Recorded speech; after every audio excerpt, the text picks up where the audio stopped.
content writer Yvonne Redden, and today on The Writer's Mindset, I am talking to author Charlie McGettigan and songwriter. And thank you for joining me today, Charlie. It's a pleasure. I'm dying to hear all about your book. I just still have to come to terms with this description as author, I know, yeah. A bit of a chancer, to be quite honest with you. No, I don't think so. And people are going to be really interested in this book because it's quite unique as well, the way you've done it. And we'll talk about that as well. But I'd love to ask you, who has influenced you in your writing life and your professional career in your writing your book? Is there lots of different people? Well, influences, musically, the way I started this book was I thought to myself, what's the first piece of music I remember? Yeah. And I thought it was How Much Is That Doggy in the Window? And then I thought again, seriously, that's what it was. I love that. My family, we sing that song all the time. It's a big song in our family too. You have somebody that does that, woo, woo, But I thought of it later, and it turned out that it was the first tune I remember was a tune called O'Donnell Laboo. I don't think you're old enough, Yvonne, to remember this, but it before Radio Earn came on every morning for 3 minutes, they played a little piece called O'Donnell Laboo on a celeste, which is kind of like a xylophone, and it went da da da da da da da da da da da. That was it, and then I thought, where was I when I was listening to this? And this is how it all started. It's amazing. Yeah. I said I was living actually with my mum and my grandmother in 22 Effer Road in Rathmines, because that's where my mother was from. She lived in Rathmines. And I spent most of my first 2 or 3 years in Dublin, in Rathmines. And then you moved to Ballyshannon then, did you? Yeah, but the Dublin part's interesting too. And this is what I found about what I found about writing this book. Yeah. Getting started that's just exactly how I got started. And once I got into it, the people, the characters, the places, particularly Effer Road, because in those days, at 3 years of age, you were able to run around on the road. Yeah, I know how things have changed now. Yeah. And believe it or not, the Stella Cinema was just down the road from us, and my mum used to bring me there, and I went to see all kinds of one film I particularly remember, and it's in the book, but the tune was when he would row, row, row, way up that river he would row. Whatever that movie is, it's in the book. I've forgotten it, but I've been at the movies 3 years of age. Can you imagine that? And you can remember that so vividly. Yeah, and I remember horse-drawn milk carts. The HB had horse-drawn milk trolleys. They came about 6 o'clock in the morning. It was the first thing you heard, the rattle of bottles and the clip-clop of the horses. And of course, lots of cow dung or horse dung on the road. And people used to run out onto the road to shovel it in because it was bed for the roses. Yeah. We had the milkman coming to our house as well. And I remember getting the milk left outside, and the top of it would be pierced because all the cream would be on the top from the birds, You miss those things, and the milkman, the coal man, the bloody rent man, there was all these people that have disappeared now, Going on the bus was an adventure for me because my first career ambition was to become a bus conductor, because he got to use this machine that used to turn out the tickets, and he turned the handle and the change came out and the ticket came out, and I thought, this, that's back that far, and it's remarkable when you just put your mind down to it.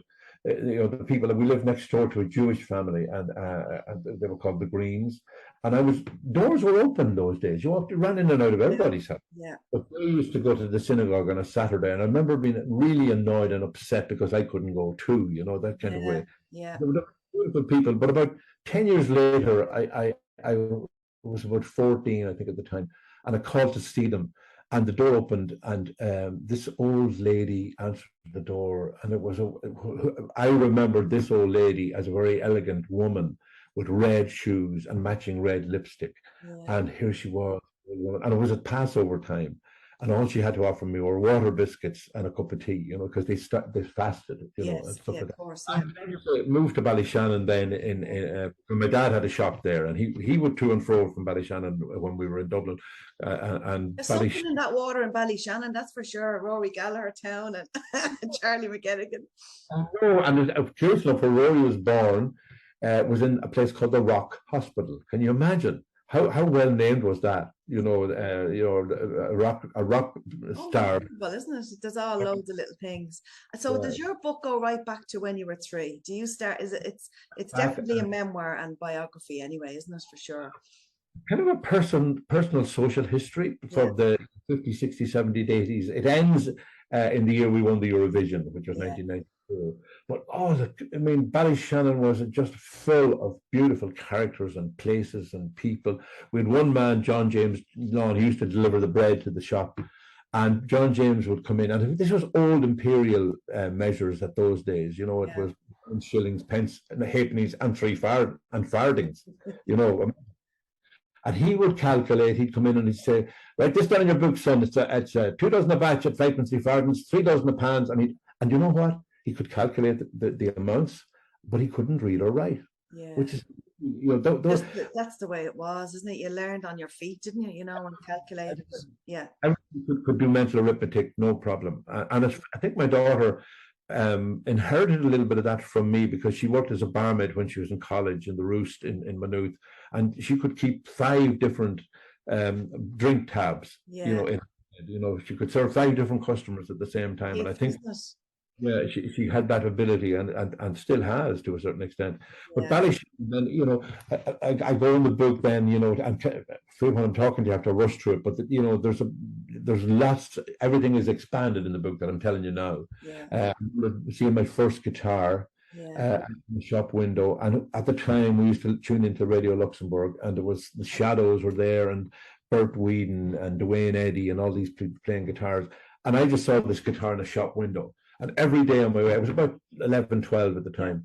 Every day going home from school, I'd go and gaze at this guitar and because I was hearing guitar music on the radio. And one day I went and the guitar was gone. Oh, so God. But a small town, I was able to find out who owned the guitar, and he let me in one day and showed me the guitar, and he said, "You can touch it if you like." And of course, I picked it up. Of course, I couldn't make any music out of it. I suddenly realized you have to learn how to play this thing. Did you get lessons, or did you teach yourself? Self-taught, really. Bit by bit, I met some friends in the town. And believe it or not, way back in those days, there was a blues band in the town. This is 1964. And there was a blues band in the town who were playing Howlin' Wolf and Muddy Waters and all these great American blues artists. They were playing all their stuff. And to this day, I can't figure out where they would have heard it. They were called the Erratics, which was a sort of a play on the fact an erratic is described as a big boulder rolling down a hill. So they had the Rolling Stones, so they were the Erratics. Isn't that real Irish? I know. I love it. The story sort of expanded them, met some people, formed little bands, and there are huge adventures with the bands, in the book. There are too many to go into them here. But I remember one stage we didn't have a public address system. So we borrowed the public address system quietly, surreptitiously, nobody knew, from the church. Yeah. And then to play in the band in the hall where we were playing, and of course after two songs that we had blown the speakers in the church. And we secretly left it back and didn't say a thing. And the priest, of course, got up to say mass, and as soon as he broke in the thing, we couldn't. And written, nobody knew what happened that day. Look, it sounds like it's going to be full of great stories. And don't you have a QR code on some of the chapter on every chapter that links into a song? There were 26 songs. Yeah. In the book. Some of them I wrote specifically for the book to match with the chapter. New material as well, Charlie. Others are ones that people would know. Yeah. As I say, there's a little QR code. You just open your phone open your camera on your phone. Yeah. Pass it across, and you can hear the music as if by magic. So I advise. It links into YouTube, then, does it? It links into the songs and YouTube. Yeah. Some of them are video. And I'm amazed that people now. A lot of people have bought the book and haven't read it at all. They're just playing the music. So I don't know if that's whatever floats your boat, I suppose. That's different. It's a different, aspect for a book, especially being a songwriter, that you have that extra. That's brilliant. It sounds lovely. And it works, which is and it works. And look, that's the technology, the way it is now. QR codes are everywhere, aren't they? Like, it's just the way it is. So you have to kind of.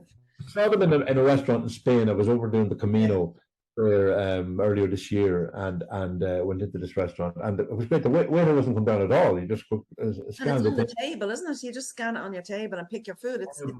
Brilliant, you know. It is for COVID. I think it was great, but like it's nice. We want to be talking to people, you know, and asking what do you recommend and all that kind of thing. So you're just cutting people out completely.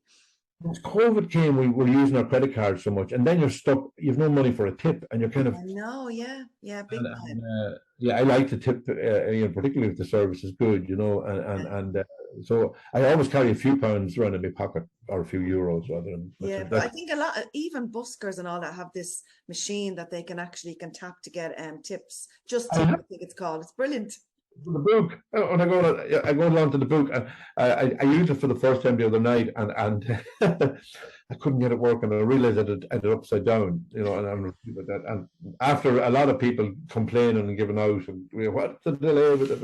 But you know, we had a lovely launch on Saturday night here in Drumshanbo, where I live in Drumshanbo, where Leitrim.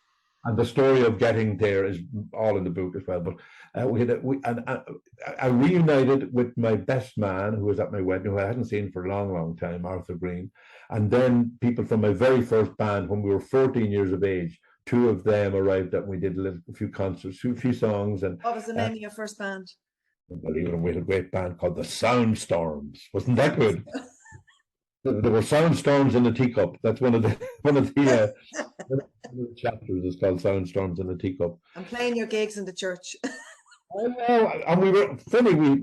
I often play churches of the new rock and roll. You know, it's great because they have to stay quiet because they have to be respectful of whatever is up in the on the altar and stuff. But they're great places. A reunion at the launch, by the sounds of it. Yeah, it was just, you know, some of Brendan Graham was there. Brendan wrote Rock and Roll Kids, and of course, you raised those songs. Paul Harrington came down and did the official launch, so we had a great sing with him, and lots of other people that I hadn't seen for years, and just had a whale of a night, and sold lots of books as well, which is great. And look, isn't it great? Because I think in COVID as well, people who were launching their new books, God love them, couldn't even do the launches. Yeah, it was a disaster for a lot of writers. So isn't it great to have that back again, you know? Yeah, you know, I think the whole idea, even myself, you know what happened, Yvonne? I think we got a bit lazy during COVID, you know, and like the day ended at 6:30, and you put your feet up and it was Netflix or whatever it was, all these different I'm a total television addict. It's dreadful. Oh yeah, no, I wouldn't be now at all. Yeah, I used to be, but I tend to. I don't want to get into something because then it just takes up too much of my time. No, you're binge watching. Yeah, you're watching episodes at a time or something. But luckily, my wife, we're so lucky. We'll be married 50 years this month. Congratulations. Yeah, major stuff, and we've been very lucky. We share our tastes in music, and we love to go on the same kind of holidays. We don't go to the beach holidays. We go to sort of cities and explore and stuff like that. So she's a big part of the book as well, you know. And do you get a lot of your inspiration for writing your songs from traveling, from people you've met, from like where does your inspiration come from? Where did the inspiration come for the Eurovision song? And that wasn't my song. That was Brendan Graham wrote that song. Yeah. But you know, I've known Brendan and have written songs with Brendan way before that. Yeah. But believe it or not, my best time, I had a day job with the Electricity Supply Board, ESB, and I found the biggest influence came from people that I worked with. And part of my job was sort of I deal with their problems, if they had financial problems, if they had personal problems, you know. Yeah. I a lot with that, and people would come in and tell me their stories, and I got a lot of inspiration from those people. But they're the very same people. I remember about a week after, 2 weeks after we won the Eurovision, I wandered into our local pub, and one of the guys I used to work with, an old man called Peter Gilmartin, he says, there's Charlie McGettigan now. The only time we ever see you now is on the television. And I says to him, I said, well, actually, we're on the late this Friday night. And he just looked and says, I might watch it. You know, you wouldn't get a big head about yourself, you know. They definitely ground you, that's for sure. Yeah, exactly. It's a grounding experience, you know. But I think, but even writing songs, though, it's telling a story. You know, you don't have to write a book to tell a story. You know, there's songs that you can tell a story through lyrics, which is what. Yeah, that my discipline has always been, since I started writing songs, has been to tell a story in 3 minutes, 3 or 4 minutes, Yeah, and that's why I felt a huge freedom writing the prose and writing the book, where you could expand and yeah. lots and lots of other influences and things that were involved in the book. Whereas in a song, you have to totally focus on that particular story or that particular time. You There's a can't get. time limit to it as well, obviously, the song. Yeah. Yeah, exactly. So with a word count on a book, you can just keep going and going and going. So it's great. Yeah. There's this thing, what do you call that prose? The short something where you have to establish something in a paragraph. You've got to, I can't just think of the name of it now, but I do a radio program here down on 2 channels down here on the Shannon side and Northern Sound Radio every Saturday, and I have guests in, everybody from people that write plays, poets, singers, drama groups. I've even had a 30-piece choir in the studio in with me at Wow. Christmas, like that. And what's the word of that? Can't think of that prose. It's a snap prose or some word like that. Snap fiction. That's what it's called. Where you Writing literally. a paragraph. Yeah. Yeah, I love yeah. like even a 3-word title, I love things like that. That's the secret, Yvonne. Yeah. The title can be the hardest thing. But mind you, I have some great. I'm just looking at the book here. Some great titles in here. One of the titles is called is the bedpan shuffle. And Show us the cover of the book there, Charlie. Have you got it beside you? Yeah. that's it. Ah, look at that. Forever a rock and roll kid. Me, don't I You look like so? Kenny Rogers. Yeah. Well, Kenny Rogers thinks he's Charlie McGettigan. That's what I meant to say. Well, one of the titles is the bedpan shuffle. But that's And that classic. I don't even know whether I want to know about that. happened. My wife got pregnant, and then she had a near miscarriage. It's her first baby, Yeah. and she got a near miscarriage. And the woman up the road was a real busybody of a woman, and she'd be giving advice to everybody. And so the woman in the post office, Mrs. McKenna, was a former nurse. So she went down to Mrs. McKenna to find out what she should do to help Goretti with this miscarriage and this threatened miscarriage. And Mrs. McKenna reached under the counter and picked it. She need one of those anyway. She has to stay in bed till 12 o'clock, which was a bedpan, big silvery bedpan. And she put a big sheet of newspaper over it and gave it to Nancy, the woman. And as Nancy walked back to our house, everybody that she met, she said, "It's a bedpan for Gretty McGettigan." And people could picture Gretty sitting on the bedpan. God, love her. Yeah. And so you said, well, Forever a Rock and Roll Kid is perfect, isn't it? You couldn't get a better title now. And sometimes the title comes as you're writing it sometimes as well. I mean, it's not, you don't have to start with a title. Well, I think we had to have Rock and Roll Kid in there somewhere, because Rock and Roll Kids, the song from Brendan Emmett or Brendan Graham's song, that changed our lives. I think both Paul Harrington's and myself, because we'd been going along merrily, doing nicely. And suddenly we were thrown onto and there's an awful lot of stuff about Eurovision and what happened afterwards. And being up, I remember the Tuesday after we won, we were up with the Taoiseach up in Albert Reynolds' office for brunch or breakfast, I can't remember. Yeah. And of course, unknown people like Michael Flatley was there, and because they only came into people's vision the night of the Eurovision that we won, Riverdance was on. Like an incredible night. And little did they know that it would become the phenomenon that it was. But the day we were up, somebody called us from Belgium to do a TV show. And this was now at 12 o'clock in the day, and they called us to do a television show at 6 o'clock that evening. Yeah. Albert heard about it, and he said, "Don't worry, guys, don't worry. Take my car." And we'd no tickets, we'd no passports, we'd no money. And we were whisked in his car with the siren going over the top and got to the airport. I don't know how we did it, but we were brought in, did the TV show, and arrived, finished the TV show, back to our hotel with not a penny in our pockets. Classic, isn't it? And we ended up then having to go to join Gloria Honeyford on her BBC show on the way back. All this with no passports. I don't know how we did it, and no money, but I don't want to give away too much because there's a lot of funny things happened in those different places. I remember we were doing a big show in Frankfurt. It was the 750th anniversary of the city, and there was about 100,000 people on the streets of the show. And Paul and myself eventually got on the stage, and just as we were walking on, this voice came from the crowd: "Get back to Drumshanbo, McGettigan." You can't go anywhere. Was it the priest? There's my PA system. Exactly, you ruined it. Like, and is there I know the music goes back to like when you were very young. I know this is a hard question to ask, but what is your favorite song? Is there one besides Doggy in the Window? Is there another song that just means so much to you? I mean, I know there's probably lots, but is there one? My favorite pop song of Yeah. all time. I'm a total Beatles fanatic, and my favorite pop song is Penny Lane by the Beatles. I think Oh, it's gorgeous. Yeah. it's the most perfect pop song, you know, because it's got everything, Yeah. you know, harmonies, you know, verses and choruses, and a piccolo trumpet solo that, you know, that everybody They were would so die. way ahead of their time, weren't they? It was just, Oh, just and incredible.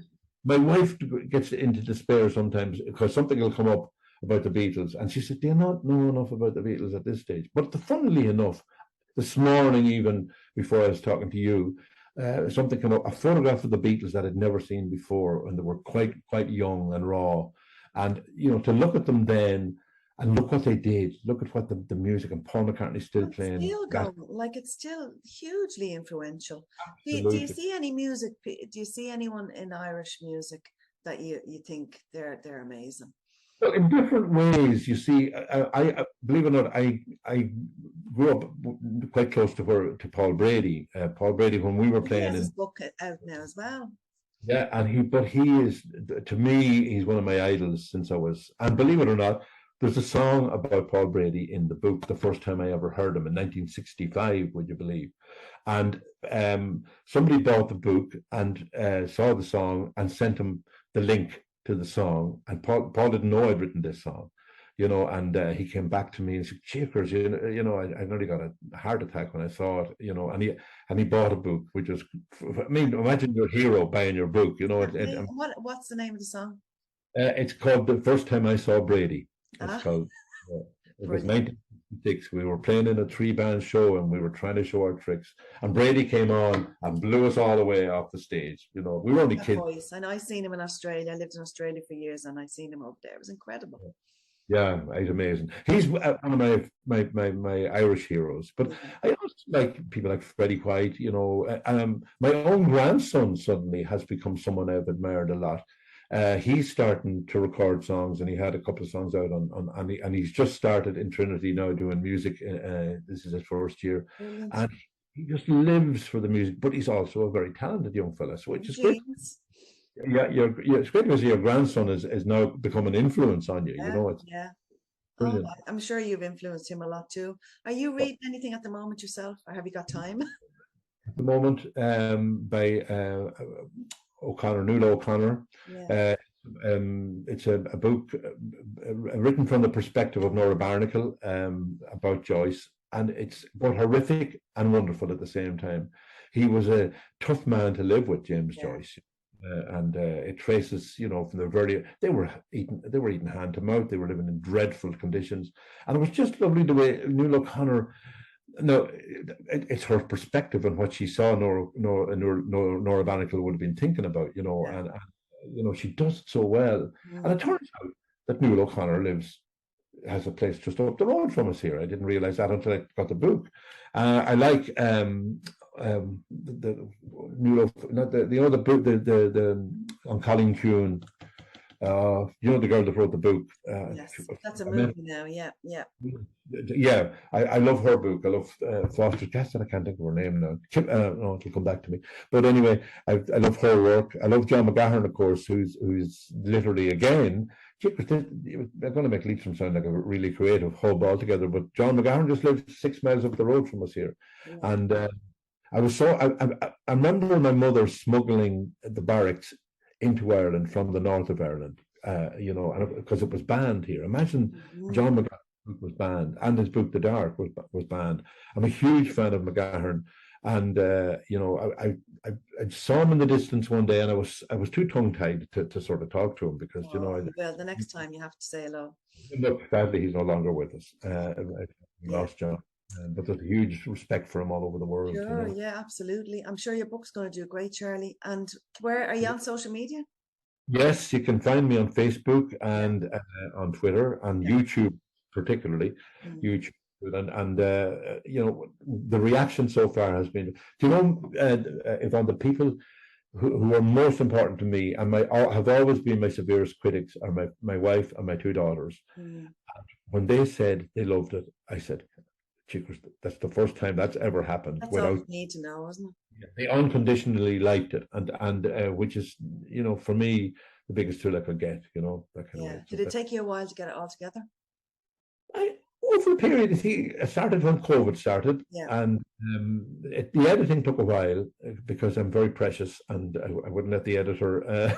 There was too many things I wanted to get. He couldn't get me out of Ballyshannon. That was the problem, you know.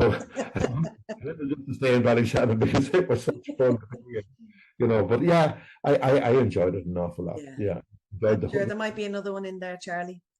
Well, you know, I'm constantly now. I want to get back to it, but I'm so busy promoting the book that it's very hard to settle down. You know, I'd say when the hubbub dies down, because then you can think. The people like and it's great. I'm meeting lots of new friends, and it's great connections. Exactly. Oh, look, congratulations! It sounds like it's going to be a wonderful book. Hopefully. And look, I'll let you go now and continue on. And thank you so much for your time today. It's been great chatting to you. Lots of stories in there. I'm looking forward to reading it too. I hope you do. Charlie. Take care. Thank you.